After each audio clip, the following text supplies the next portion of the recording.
Let's now turn our attention to graphic design. As I said earlier, graphic designers are in a stronger and more important position than perhaps any other time in history.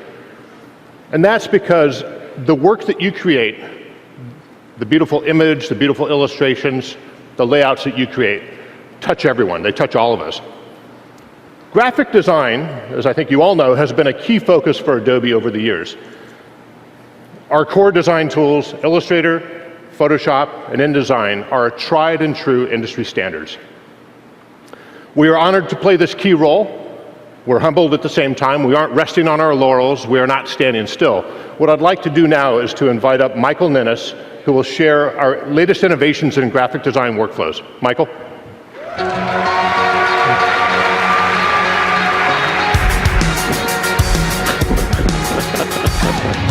Woo!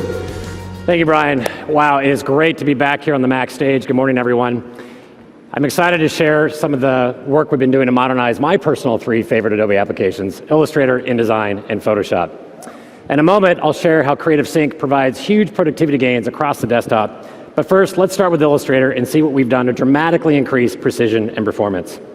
For a moment, let's take a trip back to the past and remember what it was like to pan and zoom in an old version of Illustrator like CS6.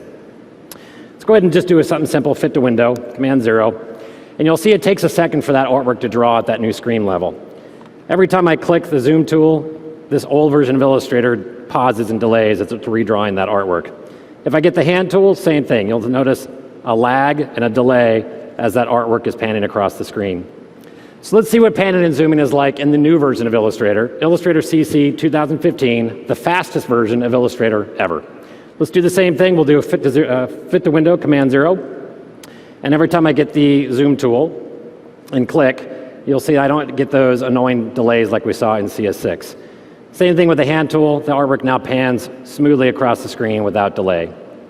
Now, in previous versions of Illustrator, we could zoom in to a pretty low maximum. I'm going to zoom in on this little solar system that's inside this illustration here. And you'll see the farthest I can zoom in the old version was 6,400%.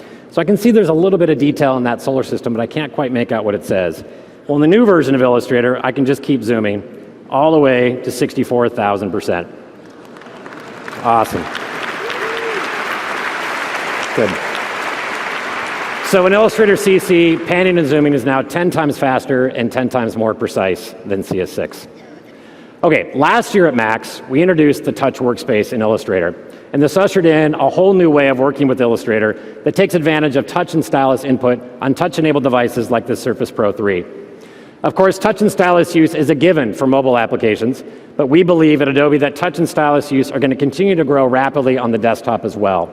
Perhaps the best way to show off our continued work on touch is to show off the new Shaper tool in Illustrator. You can see here I'm running the full desktop version of Illustrator on this device. I'm going to go ahead and start showing the Shaper tool here. First though, if I turn off this top layer, you'll see all these icons and logos were built from just basic shapes. That Shaper tool is made for you to be able to create and build with shapes very, very quickly. Let's go ahead and zoom in and you'll see what I mean. Let's try that again.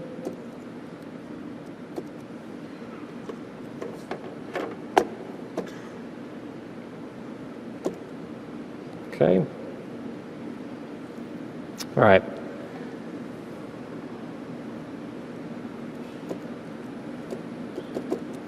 Got a keyboard malfunction. Let's go and switch to that. Okay. So the first thing to know about the Shaper tool is that it now recognizes natural drawing gestures and converts them into basic objects. I can use my stylus or my finger to draw directly on the screen, and I get my basic shapes. I can even use a squiggle gesture to go ahead and delete those objects as well.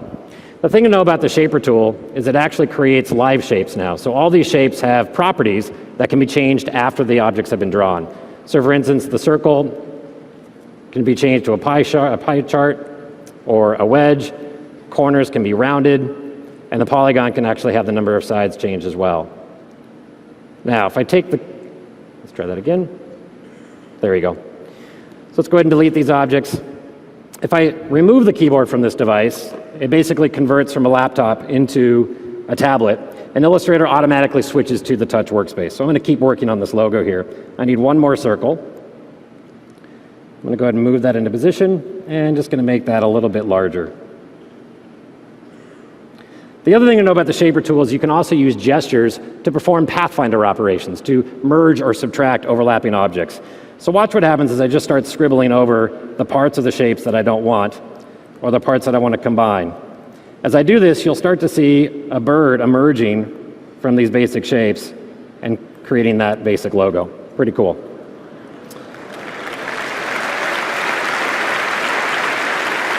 All right, let's go ahead and give it a stroke and fill, and there, with just a few basic shapes and a few squiggles, I created something pretty interesting very quickly. All right, when I snap the keyboard back onto this device, it converts back into a laptop, and what I want to do is use this logo across a letterhead package to see how it's working. So I'm going to go ahead and select that and drag that into one of my CC libraries so that I can use that on my other machine. All right, let's switch back over to the Mac, and here I am on InDesign, and we have, through the power of Creative Sync, there's that logo that I just created on that device, now here in my CC library. I'm going to go ahead and drag this out and place this 3 different times in this letterhead package. Looking good. And now that I see it laid out like this, I want to make a few changes. The stem of that P is a little bit too tall, it's the wrong color. So I'm going to switch back over to Illustrator. If we open up our CC Libraries panel, I'm going to go ahead and right-click and choose Edit. Now, we recall we created this logo with the shaper tool, and the shaper tool I was able to use on a touch-enabled device, either with my finger or the stylus. I can also use it on a Mac with a Wacom or a Cintiq. The best thing about the shaper tool is that those pathfinder operations that we completed earlier, they're actually live now, which means you don't lose access to those construction objects you use to build this composite shape. Let me show you what I mean. If I just double-click into the object, I can select any of the individual pieces and still modify that logo. So if I want to make the bird just a little bit skinnier, I can modify that ellipse, and it still remains that composite shape. I'm going to go ahead and delete that portion of it, so I end up with a rounded version. Next thing, let's go ahead and change the fill and color, fill and stroke. And we'll go ahead and save this, and you'll see the thumbnail update in the Libraries panel. All right, let's jump back over to InDesign, and we'll see that that logo is now out of date. But that's not a problem, because when you place an asset from a CC library, it can get placed as a linked asset.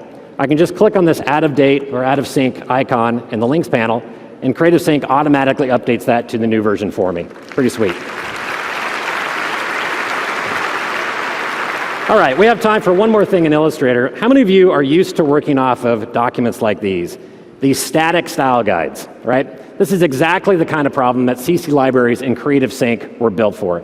You can see I've added the elements from this Illustrator file into this shared library, and I want to add one more thing. I want to have this paragraph style added to this library as well, because I'm going to be working on a document in InDesign, and I want to share the paragraph styles that I've defined in Illustrator and use them over in InDesign. Who's wanted that for a really long time? Go ahead and click the Add Paragraph Style button. We'll go ahead and give that a name, call it Pull Quote. Great, and let's switch back over to InDesign, where I'm working on a print document for a travel adventure company. There's a few things I want to change on the last page, so let's go ahead and navigate to that page, and we're going to switch to the appropriate CC library for this project. And on this page, I have this pull quote that I want to use that paragraph style for. So with a single click, I've got that look and feel that I'm looking for by sharing those styles back and forth between InDesign and Illustrator, even Photoshop. All right, let's zoom in and take a look at this pull quote, and I'm noticing a problem. The swatches of the D and the L characters are actually colliding. Turns out I'm using an open type font here, and one of the great features of open type fonts is that they often contain alternate glyphs for each character. Now, accessing those alternate glyphs in a product like InDesign has been tedious sometimes in the past, but not now. Watch what happens when I just select an individual character. If there are any alternate glyphs available in this font, they show up right here. Thank you guys, you just settled the bet. I bet you guys were gonna applaud on that one, and everyone's like, really? I don't know, we know typography, right? I can just select the character that I wanna use directly under my cursor. On this G, there's a nice alternate that I wanna use. On this K, I wanna use a nice longer swash version. And then for the S, I'll use that more interesting capital letter S. So no more hunting through. Thank you. No more hunting through a bunch of submenus or trying to remember which panel you need to go to find that. All right, so we're done with this print version, but it would be great to be able to distribute this document to a much larger audience than the print version alone can achieve. So I'm thrilled to show you for the first time on the Mac stage a new feature in InDesign called Publish Online. You can now repurpose your print documents effortlessly by publishing them digitally. These digital documents can be viewed with full fidelity directly in a desktop or mobile web browser without requiring a plugin. Now, before we actually publish this, let's go ahead and make a few changes to this document to take advantage of the fact that it can be digital. The first thing I'll do is I'll add an animation preset to this pull quote so that if the page loads in the browser, it'll actually animate onto the screen. I'm going to choose an animation preset from the animations panel. You can see there's a long list of presets available in InDesign here. I'm going to choose Fly In from bottom, and you'll see that it adds a green motion path to that box to let me know its direction and how it's going to animate when it comes into the browser. On this page here, this is a typical print layout. I want to take advantage of the fact that it can be a digital screen document, so I want the images to be a lot larger and I want it to be more interactive. So I'm going to turn off the print version of this page. And earlier, I had created a fully interactive slideshow widget, just using the interactive authoring features of InDesign. And I saved that into a CC library. Now I can just drag it out and reuse it in this document. So I'm going to go ahead and place that on the page. And then when this publishes, it's just going to work. All right, we're done with these few changes. I'm ready to now publish this document and share it with the world. I'm going to go ahead and click the Publish Online button. And with just one click, InDesign is now generating a fully digital version of this document. It will upload it to a server and then generate a unique URL that you'll be able to share on social channels or by email. Let's go ahead and jump to the browser where we'll see the finished version.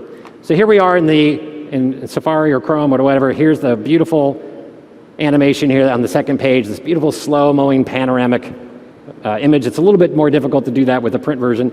The table of contents is here. I can put the document in full screen. I can turn on the thumbnails that InDesign automatically generated for me, and I can use that to navigate across the other document. On this, here's that slideshow that we added from our CC libraries earlier. Here's an example of a little bit more complex interaction where I can click a button, I get this slideshow, this drawer pulling up with an embedded video as well. In addition to being able to share on social channels like Twitter and Facebook, I can also embed this document on any other website by using the embed feature. You'll get a fully interactive version of that document that you can put in any other website, just like you can a YouTube video. So there you have it, one-click digital publishing from InDesign. Pretty sweet. Okay, so that's just a taste of what's coming in Illustrator and InDesign, but of course, we can't forget about Photoshop. Incorporating human characters into composite images is challenging. Whether you're pre-visualizing a photo shoot or creating a final concept, it takes a lot of time and patience and attention to detail to get things to look just right. The Photoshop team is reinventing the process to create and composite human characters. To jumpstart this effort, Adobe recently acquired a fantastic company called Mixamo, which was known for making it easy for game developers to create and animate digital characters. Today, we're introducing Adobe Fuse, a new desktop application for anyone to create fully customizable 3D human characters in just minutes. And of course, the integration with Photoshop, it's pretty sweet. Rather than talking about it though, to show you all what we mean, please welcome Chantel Benson to the stage. Take it away, Chantel. Thank you, Michael. I'm honored to be here at Max to show you Fuse and all the cool things you can do with Fuse characters inside Photoshop. Now, today, I am working on a concept for an image that's going to go on my client's running event website. And I'm going to start in Fuse by turning this base model into the character we need for the image. And Fuse works a lot like any avatar creator in a video game. And so it's really easy for me to get him all suited up to go for a run, even down to these spiffy running shoes. And I want to break up the darkness of his outfit with a little bit of color here, so I'm also going to change his top to get a little more pop. That's looking nice, so let's add some to the sleeves as well. Okay. All right, now that that's done, in just a few clicks, I was able to get a pretty different looking character, and it didn't take me much time. But I want to make him even more my own. I don't want him to be the base model that I started out with. And I'm going to zoom in on the face to show you that Fuse is really good at customization. So I'm just highlighting these areas, and each one of these is all around the body and the face. I can make really big changes or very subtle, nuanced changes to make him look like anybody that I want. And I'm just doing a few things here that I think will really sell this look of the determined runner that I'm going for. All right, great. So just like that, I have a unique character that I'm ready to use in my layout. And so I'm pretty much done with Fuse at this point, and I want to get him into Photoshop so I can start putting him into my comp.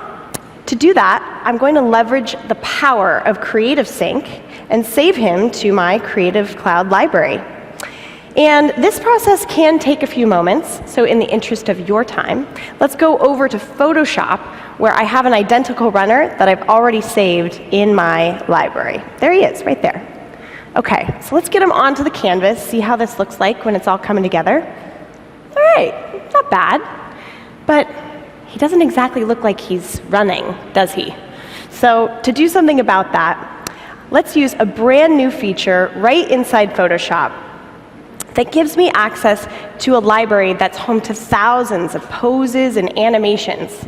And as you'll notice, just clicking on these animations is going to transfer the pose directly onto my runner, right like that. I didn't have to go find a new image. He's just doing a cool karate kick. So I'm just going to show you a few of these for variety. This is a vast library. We've got, dancing animations and all sorts of stuff. But you don't have to just choose the pose that you first see when you load it onto the character. You can actually play through the whole thing and choose whatever pose is good for you. It's rocking out there. A little air guitar, right?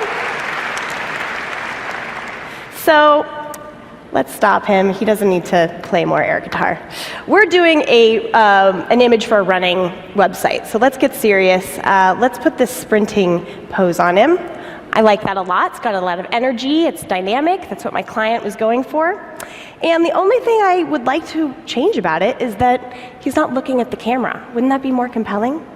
So another great feature of this workflow is that I have a ton of detail control to do things like tilt up his head. And whenever you have a photo of somebody, wouldn't it be nice to just if you could just turn it a little more, wouldn't that be great? In this, it's totally possible. So now I'm really happy with the placement of our runner, and I'm ready to see what it looks like when I add in some of the elements that I was working on earlier. So I'm just going to turn on these layers. I've got some text treatment and some background elements that really give some depth and movement to the piece. And great, at this point, I could probably send it off to the client. I've done everything they've asked me to. It's a male runner in a dynamic pose. He's coming towards camera. There's an abstract background. They should love it, right? But you know what's going to happen. They'll come back to me with something like, yeah, it's great. Could you turn him a little to the left? Normally, that kind of feedback could send me for a loop, and I'd probably have to start from pretty much square one. But with this workflow, I have a ton of flexibility to make changes at any point in the creative process. And that means I can iterate and explore and get the right placement and perspective that is the best one for my layout and what I'm working on. All right, I like this right here, and there's just one more change I want to make. That's to the lighting. And let's see if we can improve upon this a little bit and playing around. You'll notice all the shadows and the highlights are updating automatically. And right about there is good. Okay. Voila. I have a compelling image that I could use as either a concept, a plan for a photo shoot, or I could keep pushing this further and render it out for a final image. Getting to this point could have taken me hours or even days, but with Fuse and Photoshop, it came together really quickly. This is a really fun and flexible workflow we think can really drive your creative process, and we cannot wait to see what you make with it. Thank you.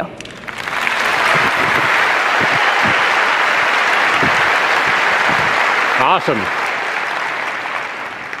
Thanks, Chantel and Michael. This is yet another incredible release for designers. I think you'll share that with me. We've increased both the precision and the performance in Illustrator. We've modernized how you create complex shapes like logos with the amazing new Shaper tool. With InDesign, we've empowered designers to deploy interactive documents directly to the web. And then finally, we've streamlined image composition workflows with the new product Adobe Fuse, integrating that with dynamic models into Photoshop that give you all the flexibility you need to create and to quickly update complex design mockups. And of course, all of your styles and your assets are available across all of your apps. I think you've heard that story from us today, through the connective power of Creative Cloud libraries and Creative Sync. But there's one more thing that I'd like to emphasize coming out of this session.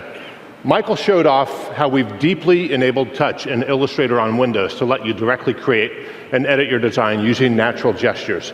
I think you got a sense earlier in the session how we've really put a lot of effort and touch on mobile in general with the iPad Pro, but we're optimizing our apps on Windows for touch, and this has been a huge focus for us over the past year. Let's take a quick look now at how touch modernizes the desktop design experience.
I'm deeply touched. We've worked closely with our friends at Microsoft to redesign our creative apps for touch on Windows. Today, I'm excited to announce that all of our core creative apps now have full support for touch on Windows, and that includes Illustrator, InDesign, Acrobat, Photoshop, Lightroom, Premiere, After Effects. You saw the character animator there. And much more. So this is a huge investment that we've made.